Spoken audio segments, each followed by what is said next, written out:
There's nothing that has greater impact on humanity and humanity's well-being than the heart center.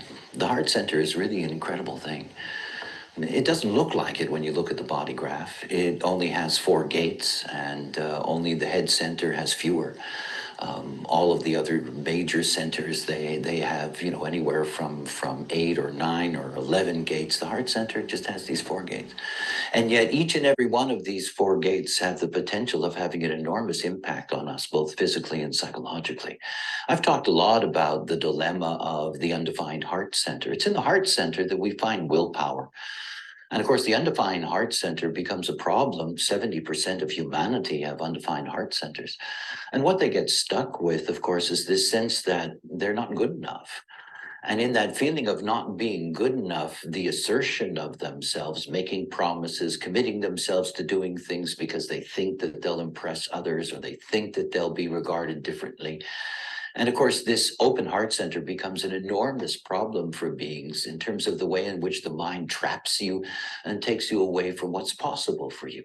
But there is another side to this, aside from the obvious of the way in which the not self of the open heart works.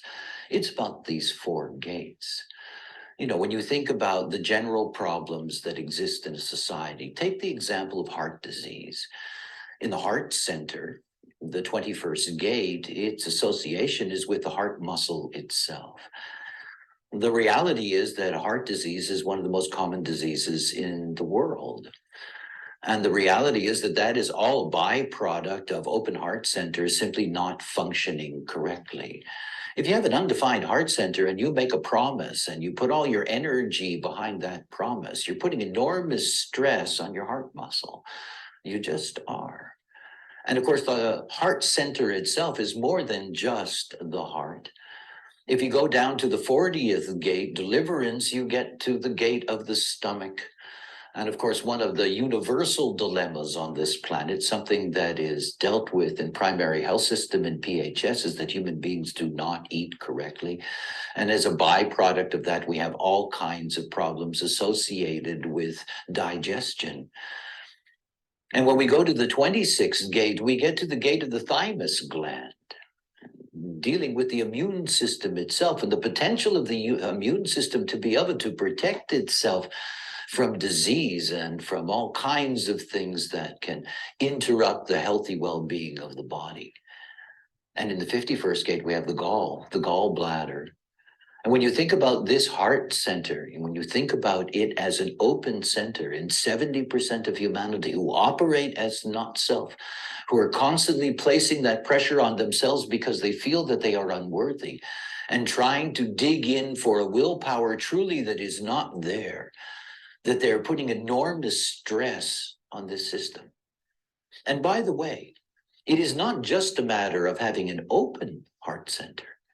Those that have a defined heart center and do not function correctly according to their strategy and authority are just as likely to have dilemmas of the heart, the stomach, the immune system, the gall, all of that. Because in fact, what it comes down to is whether you're going to operate correctly or not as a being in this life. Strategy and authority, the beauty of strategy and authority is that it begins with the form principle. It begins with the correctness of the body. When the body is correct, when the body is operating the way it should, then everything else falls into place naturally. If you have an undefined heart center, you're not here to prove anything to anyone. There is no need for those promises and for that sense of lack of self-worth. You are here, in essence, to be able to see who, in fact, can make such promises and keep them, but not to be lost in them, not to suffer because of that. You're here to operate correctly as yourself. If you follow your strategy and authority, your mind no longer has that power to control you, and no longer has the power through controlling the decisions that you make to distort those very aspects of your nature that are fundamental to you in terms of whether you're going to be healthy in this life or not. A life without health is not a life that is pleasant. And there is no need for us as nine-centered beings with the awareness that we have mechanically to live in unhealthy vehicles. follow your strategy and authority, and have a healthy heart.